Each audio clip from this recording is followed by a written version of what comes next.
Patnubay at gabay ng magulang ay kailangan sa mga batang manonood.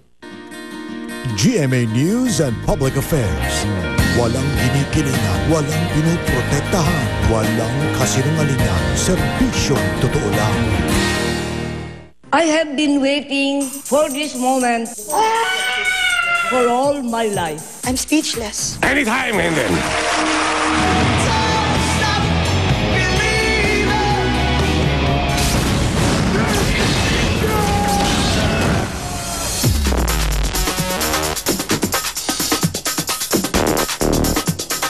Ako po ang inyong kapuso, Jessica Soho.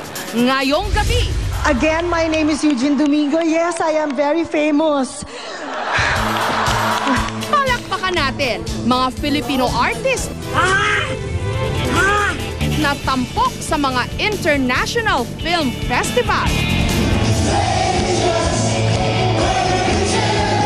Don't stop believing on to the feeling.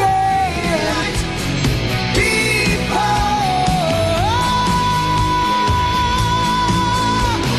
don't stop. Mga Filipino fashion designer na ang mga obra ipapamalas sa Amerika, pati na sa buong mundo. May illusion ba yung lines na pag inilapat mo sa katawan, may effect siya sa nagsusunod?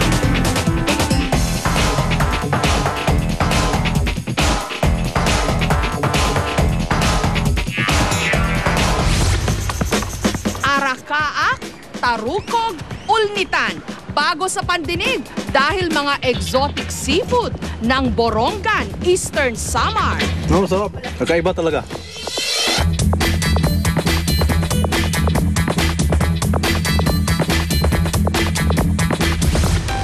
Gusto mong gumanda katulad ng iyong idol? Narito ang mga bagong paraan ng pagpapa-beauty.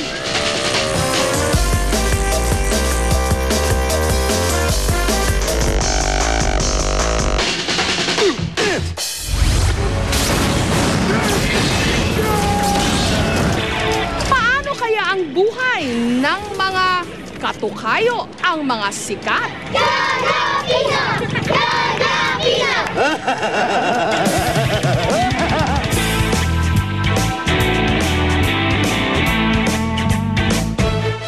Successful rescue operation. Ay sinasamahan natin sila habang sila ay papunta sa Fort Bonifacio. Just one of the many hotels here in Tuguegarao. Nabugbog na ang buksingerong si Andaga. Except that Peabody is Jessica Soho. Today I will dedicate this award. Silver Screen Award for Jessica Soho. Thank you, God, for this honor. Napakalayo ng hilakbay ni Barack Obama.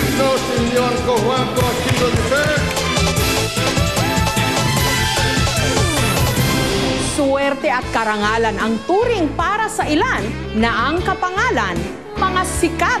Pero papaano kung ang iyong katukayo sangkot sa kontrobersya? Hindi ka kaya abutin ng katakot-takot na paglilinaw. Kilalang-kilala ka sa pagiging magulang eh. Pagkatapos patatalo ka lang ng ganun-ganun. Brusko.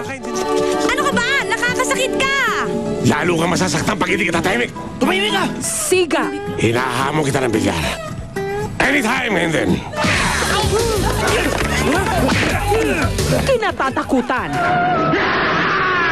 Tawa pa lang niya, siguradong kakabog na ang dibdib ng lahat sa kaba. Ang laging role niya kung hindi rapist.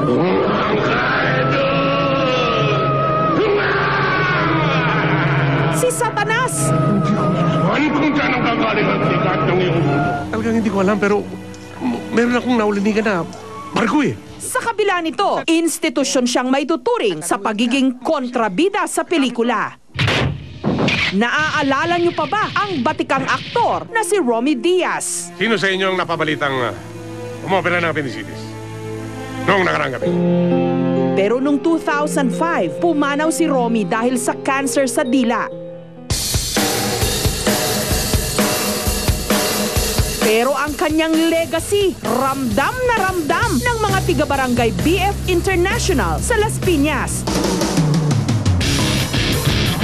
Tuwing tatawagin nila ang isa nilang kabarangay.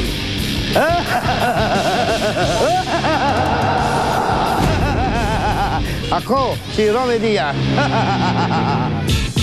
Bagamat kilalang kontrabida ang kapangalan niya, sa totoong buhay, wala naman daw siyang inaagrabyado.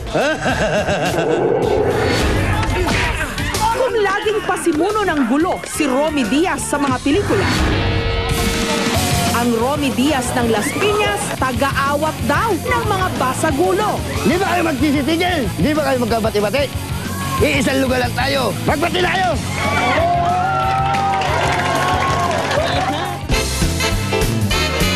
Bilang miyembro ng lupon ng kanilang barangay na namamagitan sa mga residenteng nagbabanggaan, lamig ng ulo at pagiging mahinahon ang laging pinaiiral ni Romy. Ibalik mo na lang cellphone para maayos na. Subalit dahil daw sa bagsik ng tunog ng kanyang pangalan, madalas daw siyang kinatatakutan. Aba, ay umalis dyan. Tumayo ka dyan. Dumarating minsan sa punto na yung meron akong kausap na, mukhang rapist ka. Minsan, titingin sa akin yung tao. Romy Diaz. Artista yan ah. Pagtingin, di naman balbasarado, hindi naman kulit yan. May bababa, mga ilalaw. Talagang Paquito Diaz talaga, Romy Diaz ang dating.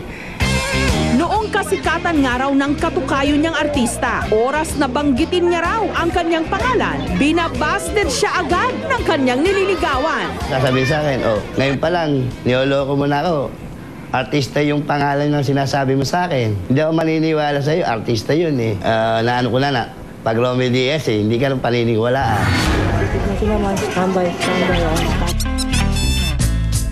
Marami sa atin, pinoproblema ang pangalan dahil ang kanilang mga kapangalan kontrobersyal.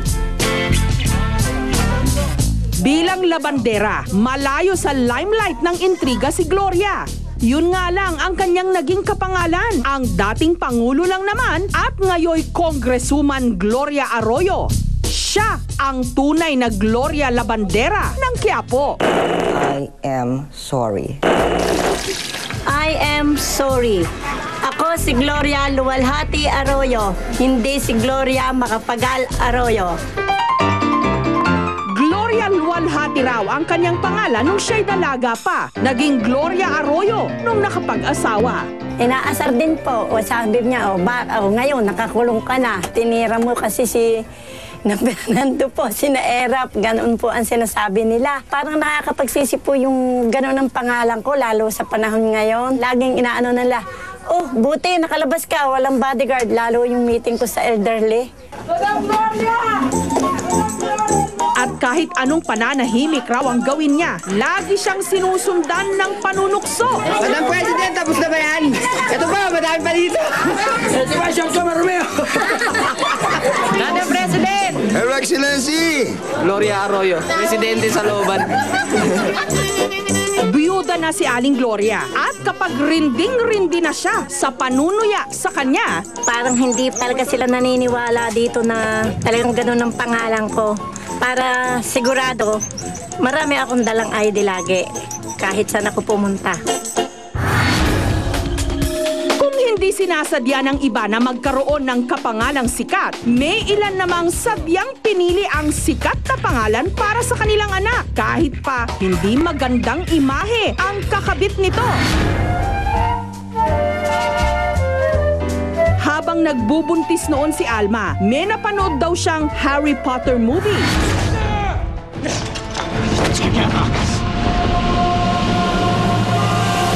Subalit ang mas tumawag daw ng kanyang atensyon, hindi si Harry, kundi ang mortal na kaaway nito. Si He Who Must Not Be Named. Si Lord Voldemort. Harry Potter is dead!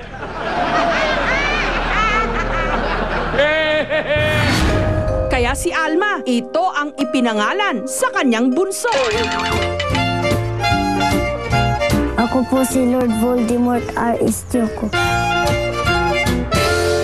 Natawa lang kami kasi yung Lord Voldemort na binigay na pangalan. Parang sumang-ayon din kami. Tapos na yung paggawa ng papel niya. Kaya wala na, yun na lang. Bakit kanya ang pangalan niya? Hindi na lang yung bida ang kinuha mo? Ayos lang po. Kasi po, sikat nga po yung pangalan niya. Dahil kasalukuyang nagtatrabaho sa ibang bansa ang nanay ni Lord Voldemort, ang kanyang lolang tumatayo niyang guardian. Wala nga raw silang kamalay-malay. Nalaman pala ng usap-usapan sa internet ang kanyang apo matapos may mag-upload ng litrato ng school ID nito. May pumunta sa school nila, doon nila inano yung mga pangalan at ID. Pinasok sa Facebook. Bagamat may ilang natuwa sa kanyang pangalan, marami rin ang namintas. Kung tinatawanan, di siyempre masakit din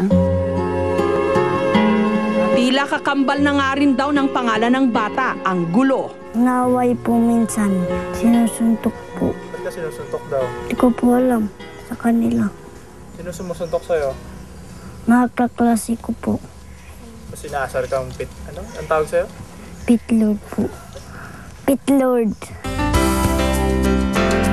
Pero kahit madalas daw siyang masaktan dahil sa kanyang pangalan, hindi raw niya ito ipagpapalit sa iba. Maganda na po yun. Proud po ako sa pangalan ko. Lord Voldemort. Si Lord Voldemort ay matapang, pero ako mabait.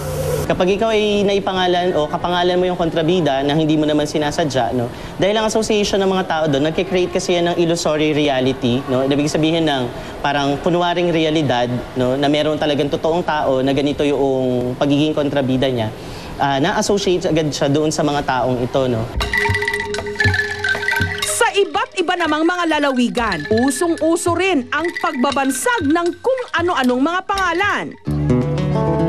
Dahil namamasura, nagkapigsa sa binti si Jojo na nag-iwan ng mga peklat na sinlaki ng barya. Kaya ang mga nakakilala sa kanya, tinagurian siyang Jojo Piso! Jojo Piso!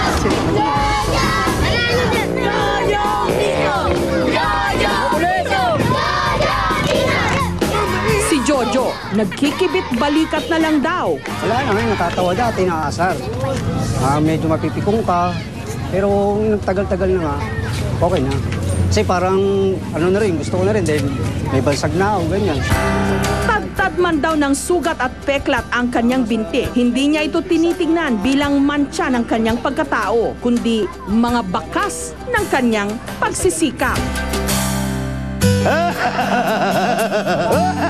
May kapangalan man tayong bida o kontrabida, sikat man o hindi, sa huli, tayo pa rin ang gagawa ng kanya-kanya nating pangalan na tatatak sa mapanghusgang lipunan.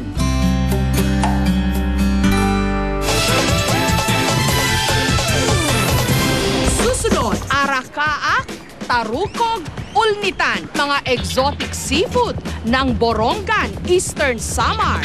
Ang paborito ninyong programa tuwing Sabado ng gabi. Dahil na rin sa dami ng mga aftershocks, mas minabuti nilang tumira na lang sa mga open spaces. Di lang trend.